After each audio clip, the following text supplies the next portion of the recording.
Stop the world!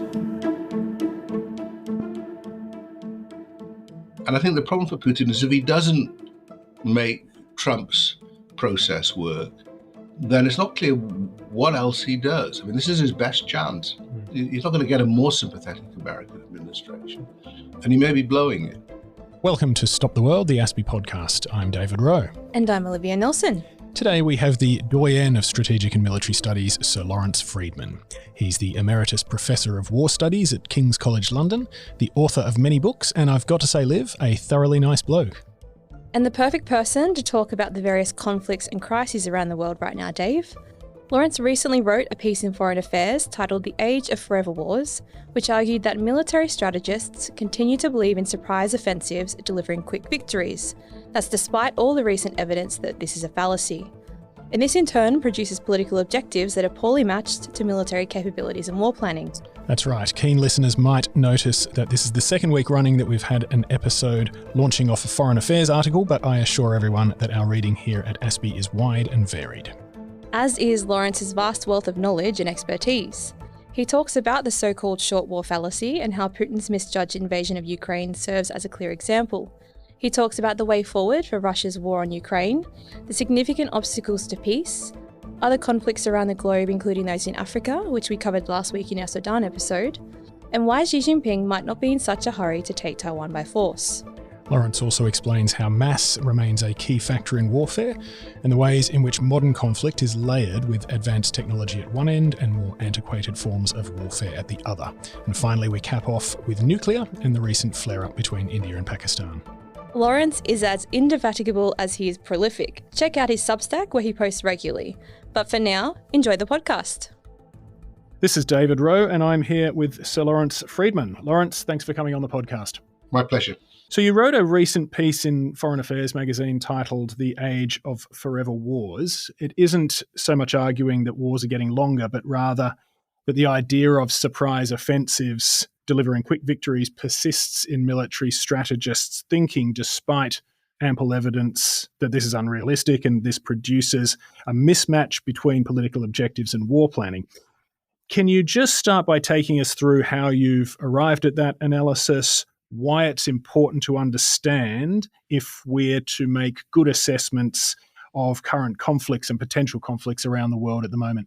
Well, first, it's simple observation that wars start and then, despite hopes that they'll be over quickly, they're not over quickly and they keep on going. And we've got examples at the moment in Ukraine and Gaza. And even when you do have wars that are over apparently quickly, they linger. So take India and Kashmir, which I don't particularly mention in the article. It goes back to 47 and it keeps on erupting in some way. So though it's not like a prolonged, intense conflict, it never quite goes away. And you can even argue that with past quick wars like Israel's victory in June 67, which was stunning in its speed, but we're still living with the aftermath of that, with the problems. So, and I think you put it quite well in terms of what I'm trying to argue. It's not that just wars go on. There are reasons for this.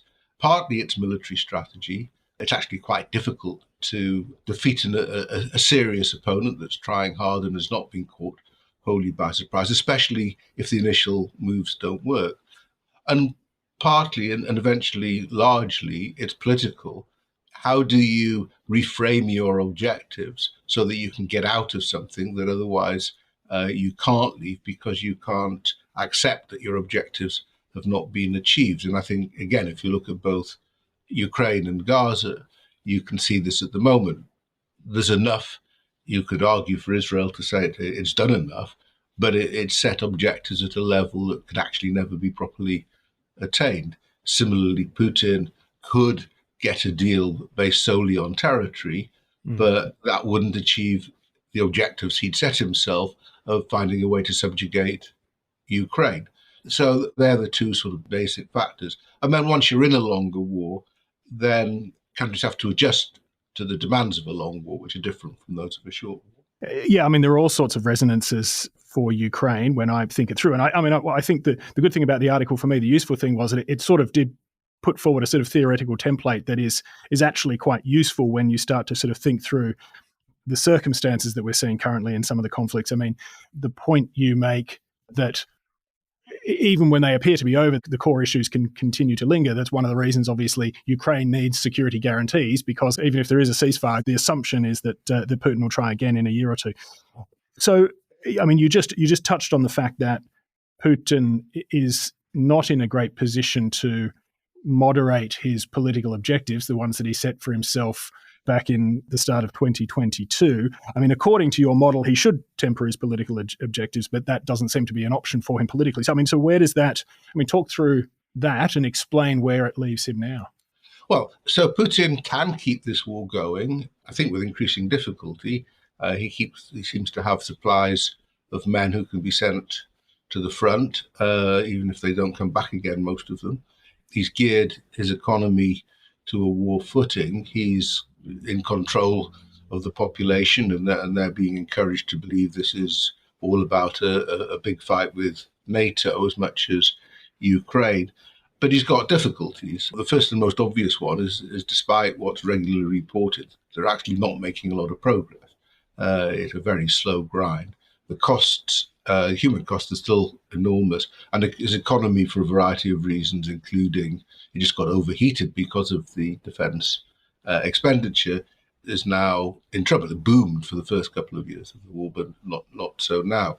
But the basic problem is that as soon as this war is over, there's a reckoning. And the question, well, what was that all about, becomes pretty pertinent, because whatever I think Trump and Steve Witkoff believed that it was really all about territory, and that Trump should be very satisfied that he's left with 20% of Ukrainian territory. But it's useless territory now, a lot of it, because it's been bombed to pieces and full of unexploded ordnance and depopulated, economically inactive, and so on. But that's not what it was about. It was about getting Ukraine into the Russian sphere of influence.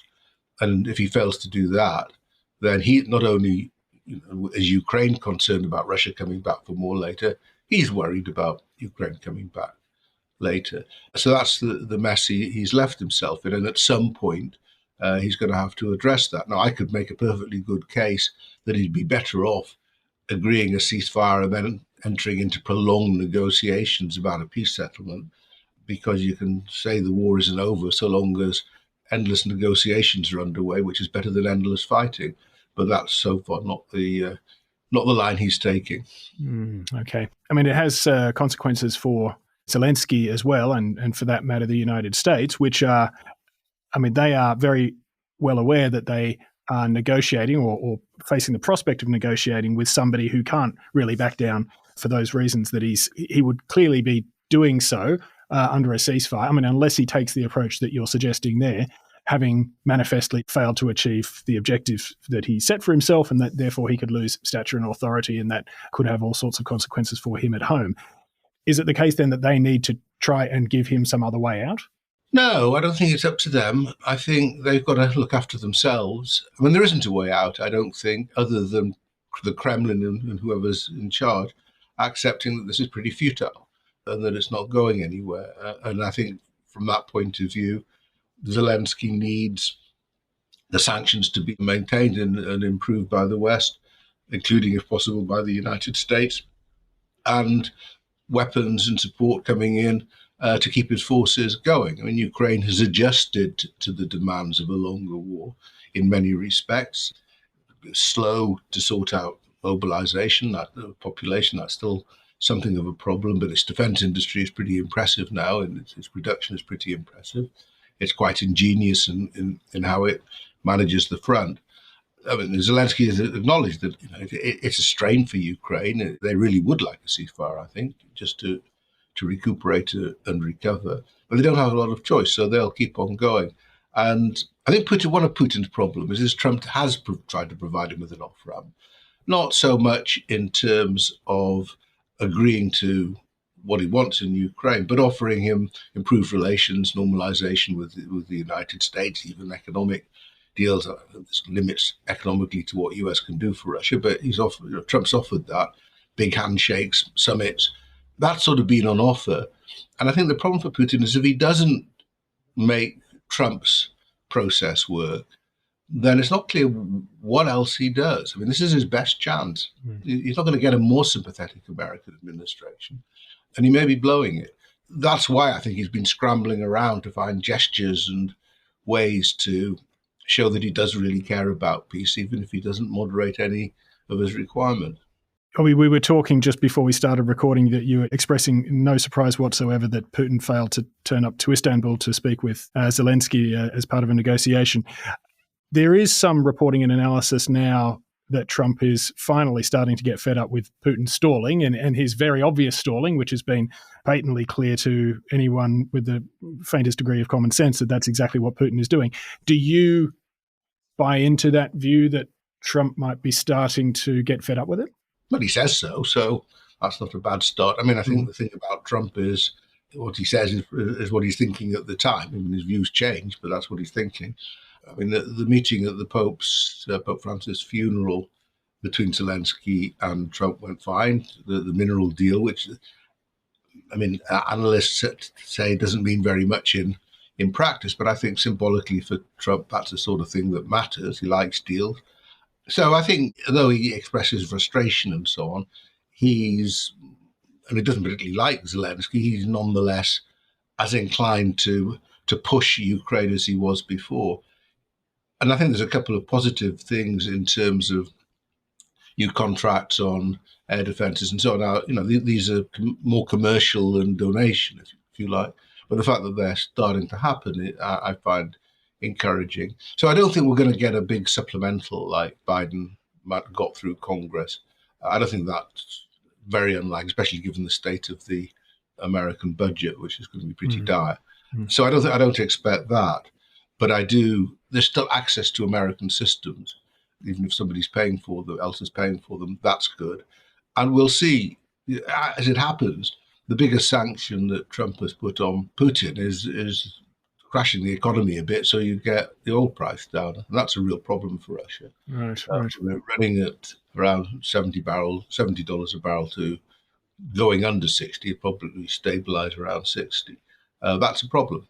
They don't have the cash, and the thing about Putin is he has shown in the past respect for a central banker, and she's having trouble now keeping the show on the road because with interest rates 21%, inflation is still taking off, and not enough money's coming in. And these are things that he's well aware of. Putin talks about. So I don't think it's easy for him. I think he would like a way out, but I just don't think he knows how to get it. And, you know, we have to keep in mind that the political pressure on him comes from his right, not when all the nice moderate people are in exile. It's the right that are cross with him for having the best opportunity to bring Ukraine to heel and wasting it. Right. Yes, the people to the right of Vladimir Putin are a terrifying prospect. So, I mean, Ukraine, as I said, really it's a great recent example of the sort of short war fallacy that you describe in your piece. And I mean, obviously, Putin, well, along with probably many observers, thought that it would be over in a couple of weeks and he'd have Kyiv and he could install a puppet government and Zelensky would flee. But it has worked out dramatically differently. The other potential situation for which your piece is a useful basis for analysis is of course Taiwan, and I realise that Taiwan's strategy, the porcupine strategy, and so forth. I mean, its best chance really is to keep mainland China away from a successful amphibious landing and expect the US to intervene and US allies hopefully to intervene in order to make it a long and drawn out and very, very costly exercise for Beijing rather than a quick and manageable one.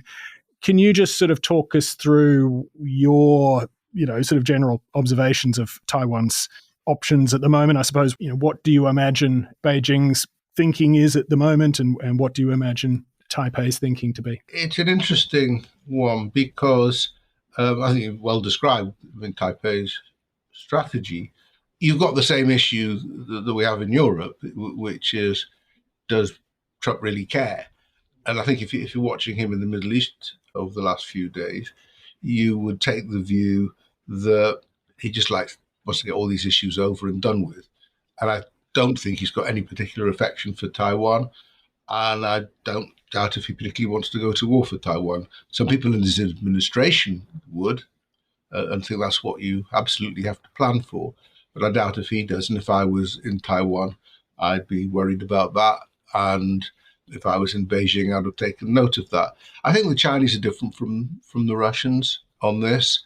It's a long time. I mean, China has used military force against its neighbors, against Vietnam, against India, but it's quite a bit in the past. And I don't think the Chinese themselves are that sure about how good they are at this sort of thing. They're certainly building up lots of kit and lots of ships and practicing lots of things. So certainly, you'd be very foolish to say they've ruled it out. My assumption has always been that this would start with a blockade, and in a sense that challenges the Americans and others to break the blockade, or else just rely on constant pressure with others, as China's sort of influence in the region grows. And again, that's another problem of Trump's general approach, to leave Taiwan feeling it's isolated, and it might as well try to work out the best accommodation it can. So I think the Chinese famously are more patient. I think they're looking at what's happened in Ukraine pretty carefully. They analyse it pretty carefully. I don't think they're very impressed. The basic point of my analysis, which is in a sense screamingly obvious, is that surprise attacks can take you so far, but if they're not decisive, then you're stuck. And if you try to occupy places where you're not welcome, you tend to get stuck even more. Even in February 22, my assumption was that even if the Russians had done a lot better than they did, they would still be facing partisan warfare and so on, that it would just be a mess trying to occupy. Taiwan, it's difficult to know whether it would be the same, but it is actually quite hard to establish control. And though Taiwan's nowhere near the size of China, it's still not tiny. I mean, there's still lots of people there, and if they're hostile or if the Chinese mismanage it, then it will be difficult. And here, you go back to the politics. If China had not undermined Hong Kong in the way it did, then you might still believe in the two types of government in the same country, but they rather undermine that. So promises to Taiwan don't mean the same. So my inclination is that the Chinese will be careful, but the pressure will just continue. And at some point, for the reasons that we're all familiar with, in terms of a Taiwanese declaration of independence, that might trigger a move.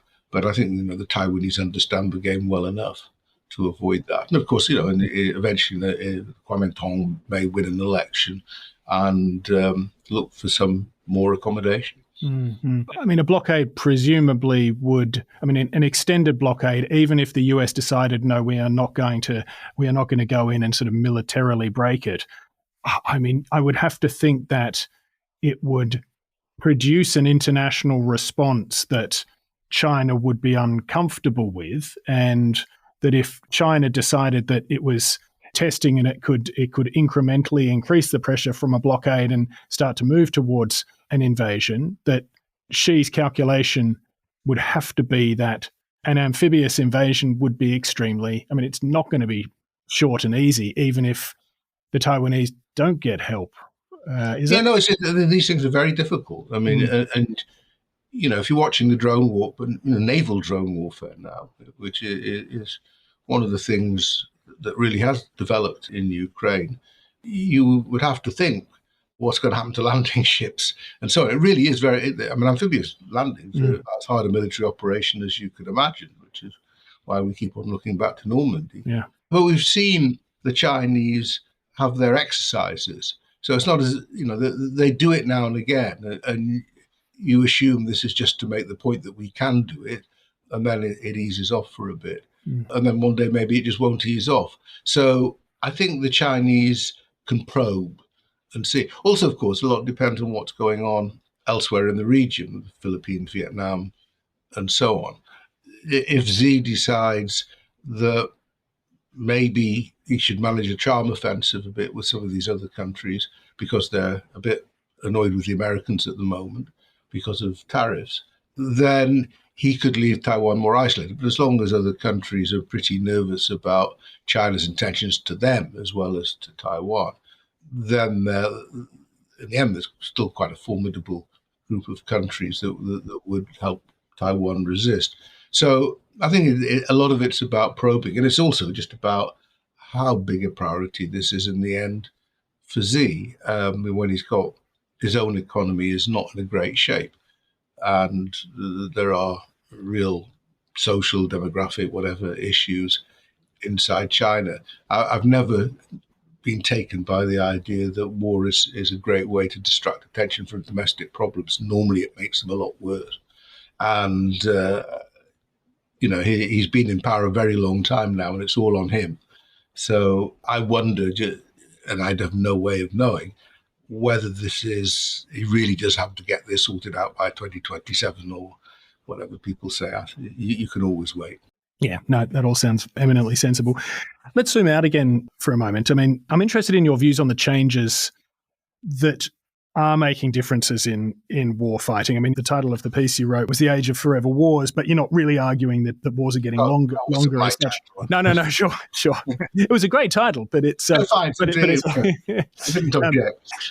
But I am interested in your views on, there are clearly changes. I mean, technology is the most obvious one that one would assume has a tendency to make wars move at a faster tempo. There might be some other things that would slow it down, like the need for caution for political reasons, for international political reasons, for national reputation reasons. I mean, certainly Russia's invasion of Ukraine is not a great example of this, but generally speaking, there are quite a lot of countries that do want to avoid unacceptable civilian casualties for fear of condemning themselves in the eyes of the rest of the globe. So that might impose some constraints which didn't exist, 100, 200,000 years ago.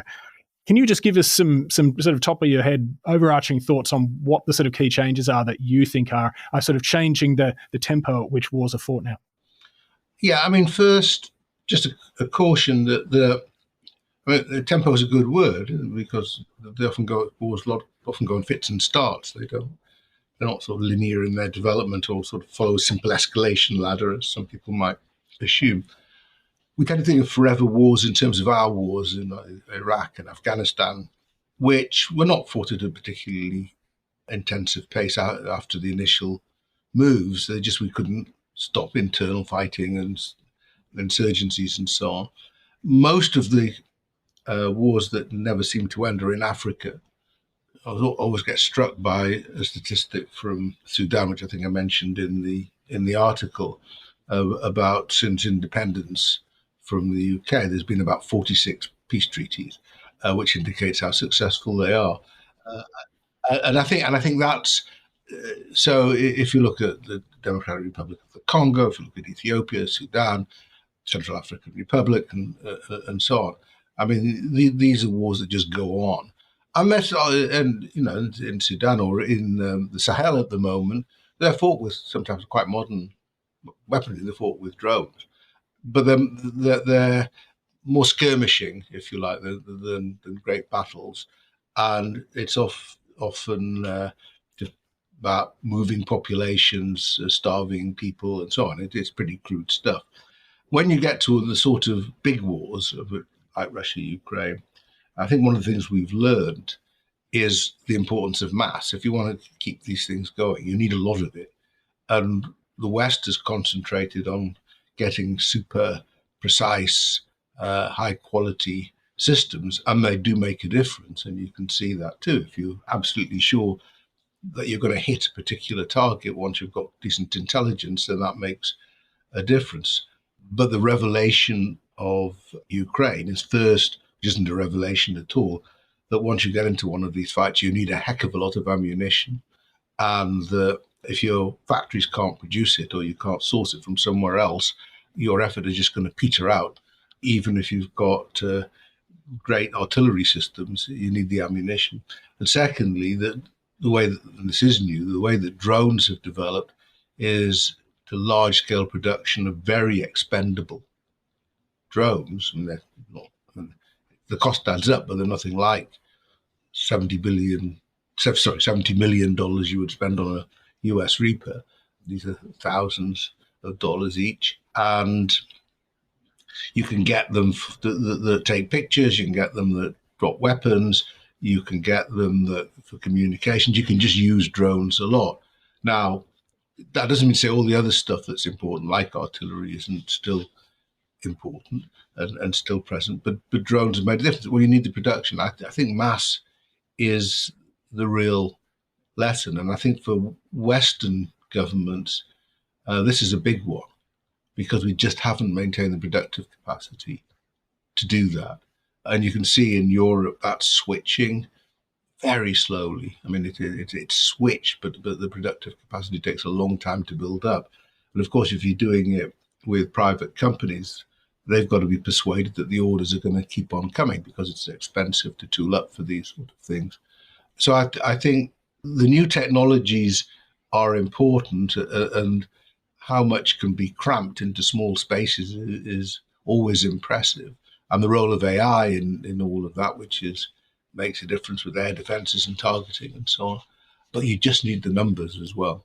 Well, yeah, and the production capacity. So I'm sort of thinking on my feet a bit here, and there's a risk that I might just come out with something silly. But help me think this through for a moment. I mean, if Ukraine, on the mass side, I mean, Ukraine has demonstrated that, I mean, clearly output of drones that they can use effectively has been extremely important, and the ability to continue producing them. They would have run out presumably some time ago if they weren't continually producing them, and they're being presumably somewhat supplied by other countries as well. But does that mean that wars can, I suppose, continue for longer at this kind of in this attritional style, compared with, say, if countries had, I don't know, 100 or 20 exquisite platforms that, when each one goes down, then, that's a big chunk of their fighting capability gone. I mean, is that a sort of fundamental change? Well, it's not fundamental. I mean, it used to be easier to generate the mass in terms of armies and their equipment, because over time we've moved to more exquisite platforms with incredibly capable weapons.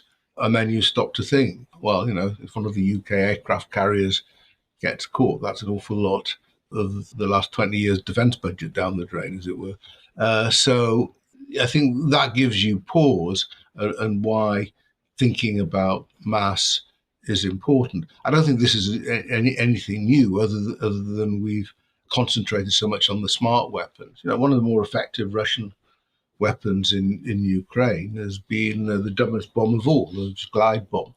Just pointed in the right direction, and it causes an enormous mess when it arrives on its target.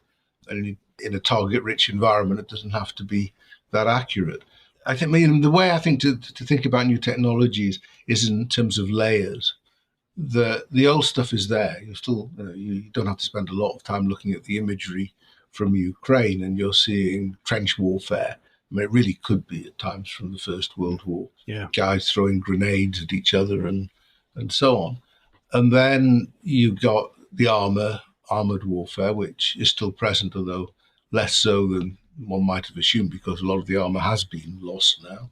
Then you've got aircraft and drones, and then on top of that, you've got AI and so on. So it's the interaction between these different layers of technology that produces the results. All armed forces are full of quotes unquote legacy systems, because you fight with what you've got. Now, once you get into a longer war, as we've seen with Ukraine, then the technology develops and there's more innovation. I think what's been interesting about Ukraine is a lot of the innovation was almost in cottage industries initially. I mean, just people making drones and adapting drones, to the point where there was actually not a lot of coordination between different systems. So one unit could use one set of drones, but wouldn't be very good with another. And they've organised that, and it's all getting more effective. But it's where the innovation comes from. And the problem, the Russians can innovate, but on pretty narrow tram lines. I mean, they improve things they're already doing. For example, electronic warfare, they're not bad at that at all. And in the end, I mean, just sort of following that thought through, the problem for the Russians is that they still have a general staff that thinks in old Soviet ways. And they really, in the end, not just they don't innovate an awful lot in equipment, unless you think sort of using buggies and motorbikes to mount your offensives, but they can't think other than just throwing people at a front line in order to budget. So there's also questions of tactical innovation as well. And I think one of the reasons the Ukrainian position stabilized at a time when people were worried that they were under a lot of pressure was they developed new tactics so that they weren't taken out so easily by glide bombs, that they were able to maximize the use of drones. So it's not just the technology itself, it's your grasp of how you can use it most effectively. Yeah, okay. I mean, you're obviously known for many years as a great nuclear strategist, among other things. I mean, and we have to cover the nuclear question. I can't let you go without it. Just staying, I suppose, relevant to the topic we've been talking about, are the options for nuclear-armed belligerents to fight below the sort of nuclear threshold? I mean, this could be an impossible question to answer, but are the options for those two sides who are both nuclear-armed expanding or contracting to fight below the nuclear threshold with the changes that are going on, do you think? Well, I think India and Pakistan is sort of the best example of that, because these are two countries who've got nuclear weapons who seem to have regular fights. And, if you look at the wars fought over Kashmir in 47-8 and in 65, they're pretty big wars, whereas you have this sort of skirmishing that leads to a bit of excitement, and then somebody finds a way to dampen it down. So you have this thing that people call the stability-instability paradox. So it's sort of stable at the highest level. Below that level, because people are scared of escalating too far, a lot can be done. But that also means that nothing gets resolved either, which is the case with India and Pakistan. And I think that's the difficulty.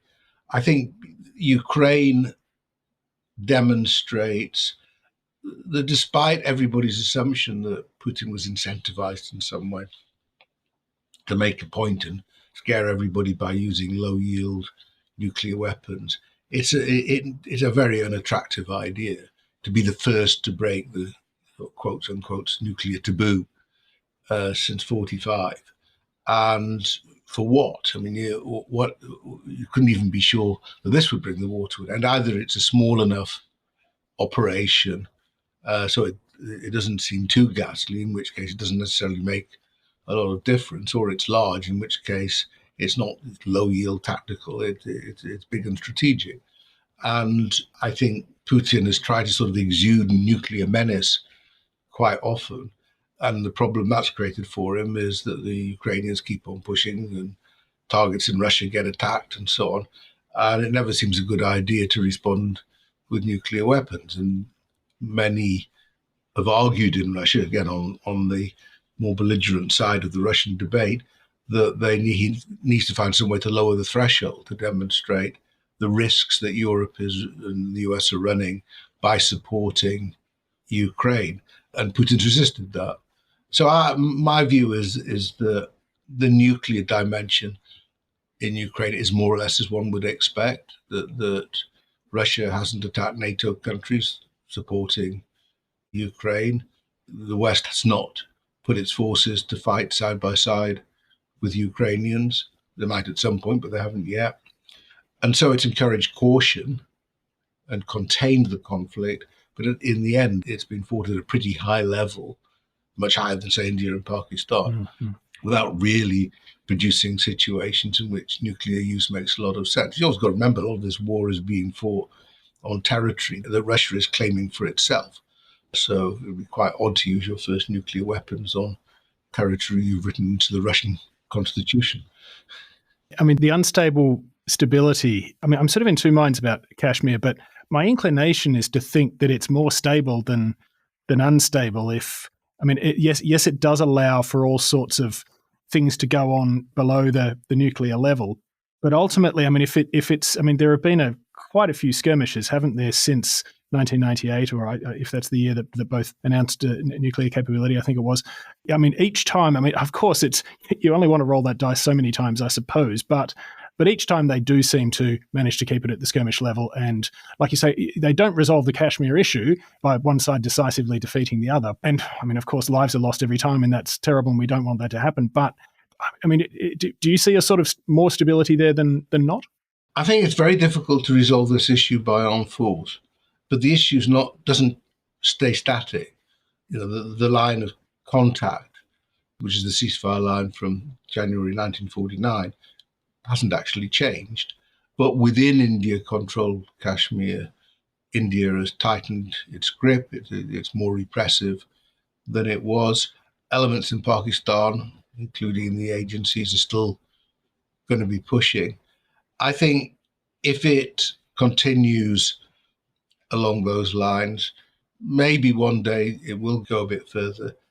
Bigger danger possibly is if you had another Mumbai, where you have terrorists, or what happened in 2001 with the attack on the Indian Parliament. And so, yeah, I mean, if the terrorists had gone to the left rather than the right, you'd have had a very different outcome, because they missed the parliamentary chamber. So the Indians are much stronger than the Pakistanis. And if it came to it, I don't think one can assume indefinitely that India won't just get fed up and decide to deal with Pakistan. I mean, that's the sort of impulse that leads you into trying a short war and ending up with a long one, or a more dangerous one. So I don't think the politics is static. I think that's the point I'm making. I think that there are changes that are going on, and why Indo-Pakistan relations are in a very poor state at the moment.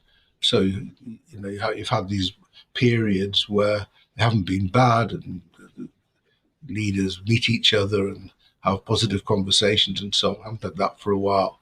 So I'm not sanguine about it, though there aren't particularly good military options really for either side. Okay, look, Lawrence, I will leave it there. We're out of time. I mean, I had more questions, but I'm going to have to return to them another time, and hopefully we can have you back sometime. But look, I think we've covered Taiwan, we've covered Kashmir, we've covered Ukraine. I think we've done pretty well. So really appreciate your time. It's been a pleasure and an honour for me. Thanks for coming on. Good to talk to you.